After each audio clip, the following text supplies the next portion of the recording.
दोस्तों, अंतरिक्ष में अपने स्पेसक्राफ्ट या इंटरनेशनल स्पेस स्टेशन पर रहकर एक कंट्रोल्ड एनवायरनमेंट में रिसर्च करना तो अब काफी आसान है, लेकिन असली खतरा तो धरती से स्पेस में जाने और वहां से वापस आने में होता है, क्योंकि जाते वक्त एस्ट्रोनॉट्स को पृथ्वी के ग्रेविटेशनल फोर्स की विपरीत दिशा में उड़ना पड़ता है और आते वक्त वातावरण में एंटर करने के दौरान गर्म हवाओं की गर्मी, दबाव और घर्षण का सामना करना पड़ता है। और इस दौरान हुई एक भी छोटी सी गलती भी स्पेसक्राफ्ट में सवार अंतरिक्ष यात्रियों की जान तक ले सकती है। इसलिए एस्ट्रोनॉट्स के साथ कई एक्सपर्ट्स का ग्राउंड क्रू इस बात का ख्याल रखता है कि टेक ऑफ और लैंडिंग सही से हो जाए। और आज के इस वीडियो में हम इस स्पेस ट्रैवल के विज्ञान को आसान शब्दों में समझेंगे, तो पूरा वीडियो जरूर देखिएगा।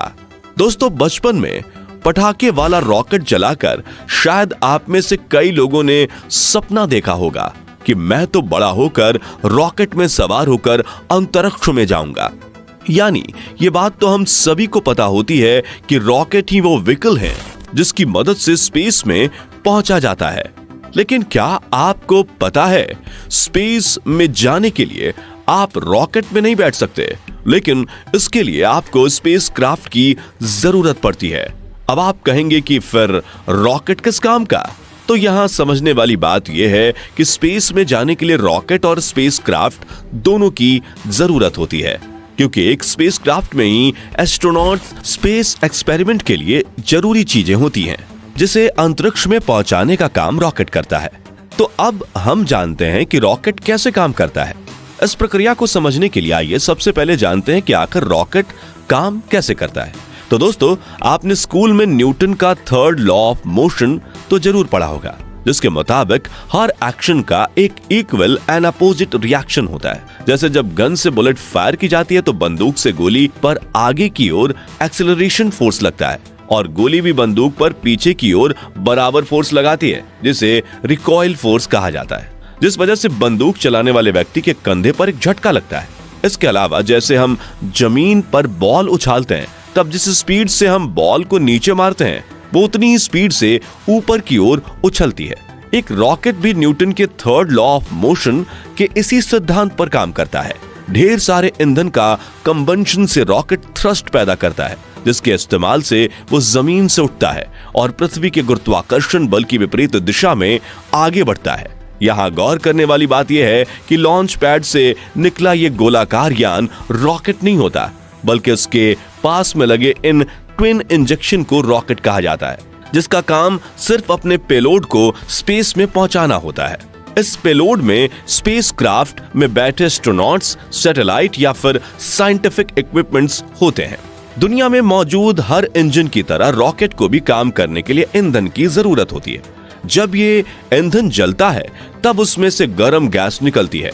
अपनी सीधी बनावट की वजह से रॉकेट इंजन इन गैसों को नीचे की ओर छोड़ता है, जिससे एक धक्का यानी थ्रस्ट पैदा होता है और रॉकेट हवा में उड़ने लगता है।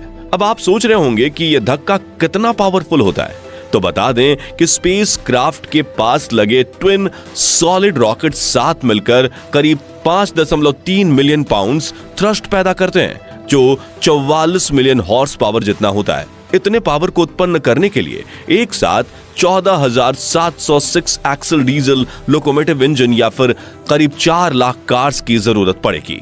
साथियों, एक रॉकेट और एरोप्लेन के इंजन में सबसे बड़ा फर्क ये होता है कि एरोप्लेन को अपने फ्यूल को जलाने के लिए हवा में मौजूद ऑक्सीजन की जरूरत होती है, वहीं दूसरी तरफ ये रॉकेट को स्पेस में उड़ना होता है, इसलिए ये ईंधन को जलाने के लिए जरूरी ऑक्सीडाइजर्स अपने साथ लेकर उड़ता है, ताकि इसके इंजन को बाहर से ऑक्सीजन लेने की जरूरत ना पड़े। एक रॉकेट के इंजन में मुख्यतः 2 प्रकार के ईंधन का प्रयोग किया जाता है, liquid fuelled and solid fuelled. इस फ्यूल को ले जाने के लिए स्पेसक्राफ्ट और रॉकेट इंजन के साथ एक एक्सटर्नल फ्यूल टैंक जुड़ा होता है और स्पेसक्राफ्ट को पृथ्वी के वातावरण से बाहर स्पेस में सही जगह पर पहुंचाने के बाद रॉकेट स्पेसक्राफ्ट से अलग हो जाते हैं और यहां से स्पेसक्राफ्ट अपने आगे की जर्नी पर निकल जाता है। शायद इस एक्सप्लेनेशन से आप रॉकेट के काम करने की प्रक्रिया के बारे में तो समझ चुके होंगे। चलिए बढ़ते हैं स्पेसक्राफ्ट की तरफ। साथियों, एक स्पेसक्राफ्ट एरोप्लेन की तरह ही होता है। जिसमें एस्ट्रोनॉट्स के रहने, खाने पीने और सोने के लिए जरूरी सभी फैसिलिटीज उपलब्ध होती हैं। एक हवाई जहाज की कॉकपिट की तरह ही स्पेसक्राफ्ट के आगे के हिस्से में इसका पूरा कंट्रोल सिस्टम लगा रहता है, जिसमें बैठकर पायलट एस्ट्रोनॉट स्पेसक्राफ्ट को कंट्रोल कर सकते हैं। साथियों, जैसा कि हमने आपको बताया कि रॉकेट स्पेसक्राफ्ट को अंतरिक्ष में पहुंचाकर उससे अलग हो जाता है। इसके बाद पायलट एस्ट्रोनॉट्स के हाथ में अपने स्पेसक्राफ्ट का कंट्रोल आता है और वो स्पेसक्राफ्ट उड़ाकर क्रू मेंबर्स को अंतरिक्ष में जरूरी जगह पर ले जाते हैं, क्योंकि इससे पहले तो ग्राउंड पर बैठी नेविगेशन टीम ही इस लॉन्च को कंट्रोल कर रही होती है। इस स्पेसक्राफ्ट में एडवांस टेक्नोलॉजी की मशीन्स लगी होती हैं, जिसका इस्तेमाल करके एस्ट्रोनॉट्स अंतरिक्ष में एक्सपेरिमेंट करते हैं।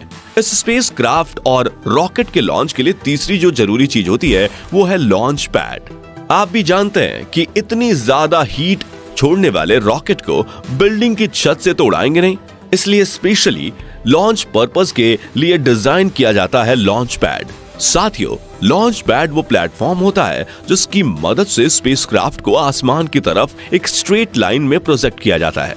अब पेलोड जितना ज्यादा होता है, लॉन्च के स्टेजेस उतने ही ज्यादा होते हैं। इस लॉन्च पैड पर रॉकेट और स्पेसक्राफ्ट के सेटअप होने के बाद इसे नेविगेशन टीम स्पेस सेंटर में बैठकर आसानी से कंट्रोल कर सकती है। ठीक वैसे ही जैसे आपने मूवीज में कैमरे में बैठे वैज्ञानिक को लॉन्च के वक्त 5, 4, 3, 2, 1 लॉन्च कहते हुए सुना होगा। दोस्तों, अभी उतनी टेक्नोलॉजी डेवलप नहीं कर पाई कि एस्ट्रोनॉट पृथ्वी से ज्यादा दूर जा पाए, इसलिए वो पृथ्वी के आसपास ही अंतरिक्ष में अपने एक्सपेरिमेंट्स परफॉर्म करते हैं और कई बार एस्ट्रोनॉट्स के स्पेस शटल सीधा इंटरनेशनल स्पेस स्टेशन पर जाकर लैंड करते हैं, जहां पर उनके रहने, खाने पीने और सोने से लेकर एक्सपेरिमेंट के लिए मॉडर्न इक्विपमेंट्स सब कुछ मौजूद होता है। अब इस इतने बड़े स्पेस स्टेशन को बनाया कैसे गया, उसके बारे में फिर कभी बात करेंगे। फिलहाल बात करते हैं कि अंतरिक्ष में अपने टास्क पूरे करने के बाद ये एस्ट्रोनॉट्स फिर से धरती पर लौटते कैसे हैं। यहाँ आप में से कुछ लोगों को लग सकता है कि स्पेस से रिटर्न होने के लिए भी रॉकेट का इस्तेमाल किया जाता होगा, लेकिन आपको बता दें कि वापसी के दौरान स्पेसक्राफ्ट के पास ना ही इतना फ्यूल होता है ना ही रॉकेट, क्योंकि इन्हें तो लॉन्च के बाद ही अलग कर दिया जाता है। तो फिर अंतरिक्ष यात्री नीचे कैसे आते हैं? तो साथियों, यहाँ काम आते हैं स्पेस शटल यानी स्पेसक्राफ्ट, जो करीब 17,500 मील प्रति घंटे की रफ्तार से पृथ्वी की ओर बढ़ते हैं और पृथ्वी की कक्षा की चारों ओर चक्कर काटते हुए धीरे धीरे पृथ्वी के एटमॉस्फेयर में एंटर करता है। इस एंट्री की प्रक्रिया ही स्पेस ट्रैवल की सबसे मुश्किल प्रक्रिया होती है, क्योंकि इस दौरान स्पेसक्राफ्ट को वायुमंडल की गर्म हवाएं और उनके प्रेशर और फ्रिक्शन का सामना करना पड़ता है।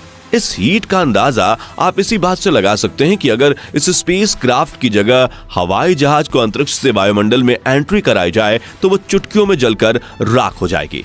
इसी हीट से बचने के लिए स्पेसक्राफ्ट की ऊपरी और निचली सतह के साथ पंखों पर भी एक खास तरह की हीट रेजिस्टेंस कोटिंग लगाई जाती है। दोस्तों, आपको ये जानकर हैरानी होगी कि 2003 में जिस कोलंबिया स्पेस शटल में कल्पना चावला और कुछ अन्य एस्ट्रोनॉट सवार होकर पृथ्वी पर आ रहे थे, लॉन्च के दौरान उसके एक पंख से ये हीट रेजिस्टेंस कोटिंग उखड़ गई थी, जिस वजह से वायुमंडल की गर्मी ने अंतरिक्ष यात्रियों के साथ पूरे स्पेसक्राफ्ट को ही कुछ पलों में जलाकर राख कर दिया था। साथियों, कल्पना चावला के इस हादसे के बारे में डिटेल वीडियो आप आई बटन पर क्लिक करके देख सकते हैं। खैर, जैसे जैसे ये स्पेसक्राफ्ट पृथ्वी के वातावरण में दाखिल होकर धरती की ओर बढ़ने लगता है, वैसे वैसे ये जमीन के पैरेलल उड़ने लगता है और फिर आता है लैंडिंग का समय, जो पायलट एस्ट्रोनॉट के लिए चुनौती से कम नहीं होता, क्योंकि हवाई जहाज की तरह ही स्पेसक्राफ्ट को भी एयरपोर्ट के रनवे पर ही लैंड कराया जाता है और लैंडिंग के दौरान इसके नीचे की ओर लगे पहिए खुल जाते हैं। लेकिन एक एरोप्लेन के मुकाबले स्पेसक्राफ्ट की स्पीड काफी ज्यादा होती है, इसलिए लैंडिंग के दौरान रफ्तार कम करने में मदद करने के लिए इसमें पीछे की ओर एक पैराशूट भी खुल जाता है। हालांकि अपोलो, जेमिनी, सोयूज और मर्क्यूरी जैसे कुछ स्पेसक्राफ्ट की लैंडिंग समुद्र में भी कराई गई थी, लेकिन इससे स्पेसक्राफ्ट के पानी में डूबने का खतरा बना रहता है, इसलिए अब इस तरह की लैंडिंग नहीं करवाई जाती। तो इस प्रकार आपने जाना कि अंतरिक्ष में जाने और वापस आने की प्रक्रिया में कितनी भारी चुनौतियों का सामना करना पड़ता है। खैर, स्पेसक्राफ्ट की लॉन्चिंग और लैंडिंग में से आपको कौन सी प्रोसेस सबसे ज्यादा मुश्किल लगी? कमेंट करके जरूर बताइए। तो फ्रेंड्स, आज के वीडियो के लिए बस इतना ही। अगर आपको ये वीडियो पसंद आया हो तो इसे लाइक और शेयर करें। ऐसे ही इंपॉर्टेंट और नॉलेज वाले वीडियोस के लिए इस चैनल को सब्सक्राइब और फेसबुक पेज को फॉलो जरूर करें। धन्यवाद।